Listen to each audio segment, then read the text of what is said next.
Hey, Hey, Jesse. hey, Sean, big fan of your work. So yeah, this is really awesome to sit and chat.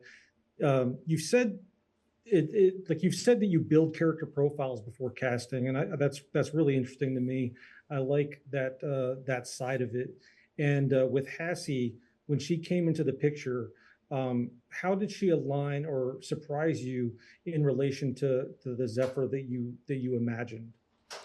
Um, well, I mean, it always surprises me because it's like, I do a character breakdown, and then that's a starting point to try and, figure out just each of these kind of character threads. But then once the actors inhabit the character, it becomes deeper, and at certain points it was like, wow, this has gone beyond my kind of expectations. And I think it's that moment between Zephyr and Tucker when Tucker says, she goes, "Oh, I'm nothing like you," and he goes, "Yeah, you are. You and me, we're sharks," and goes on to kind of state why they how they actually have far more in common than they don't. And it felt to me very much like the Heat kind of De Niro Pacino moment, and I kind of got the chills. And yeah, so it's, you know what I mean? Like, it's just really like I just have to do that so that I can, I can understand what the palette is, where the camera should go. And then it's a passing of the baton, and then they kind of like, then they just enhance it. And I love just being, in the front row seats. Awesome. Yeah, I could definitely see that the De Niro vibe.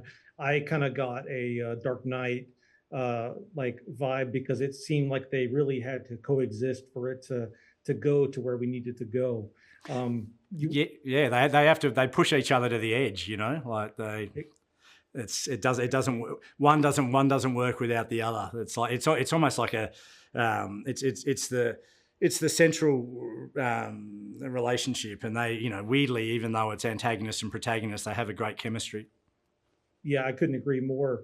You also mentioned, the Texas Chainsaw Massacre as a tonal reference. Can you talk a bit about the process of like darkening that original script and calibrating fear versus fun? Because there is a lot of lighthearted moments, even with Tucker.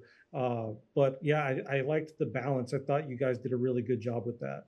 Yeah, well, I mean, the Texas Chainsaw Massacre is one of my favorite films, and the comedy is situational, and it's absurdist, but it's not comedy first. It just comes out of the moment, and so there's nothing in Dangerous Animals that's comedic that I can't justify as actually kind of happening. I mean, even Tucker's dance, which is, it's so fun and funny, but it's like, this guy is a filmmaker, and he's gonna have a rap party for his snuff film, because it's like and he's just killed. So it's the most immediate kind of the thrillers at its kind of zenith, and that's, very much a part of what serial killers kind of do, is like why they will take kind of sometimes years in between, because they take these trophies and they rely on them, but that's not enough anymore. So even though you're watching this dance, that's the moment of like absolute purity as far as he's concerned, and he's celebrating something that's making him feel godlike. So even though you're laughing, it's still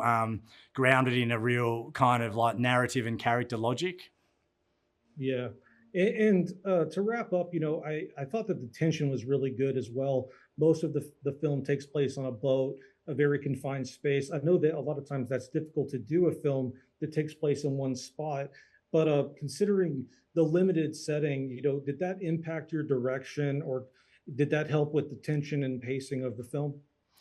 Yeah, I mean, I think there's a kind of an inward-outward quality to it, where you've got the kind of claustrophobic, almost Saw-like horror of the cell, and then you've got the horror of the vast open ocean, which kind of normally represents freedom, but there is no freedom if you're going to be kind of like fed to the sharks. And then within that setting, I was very influenced by films like sort of Die Hard and Speed, that are kind of still contained action as well, and have a real kind of blockbuster quality. So even the boat, even though the boat is for the most part parked on the water, I mean, you do see it moving, I still wanted it to have a real kinetic kind of action feel.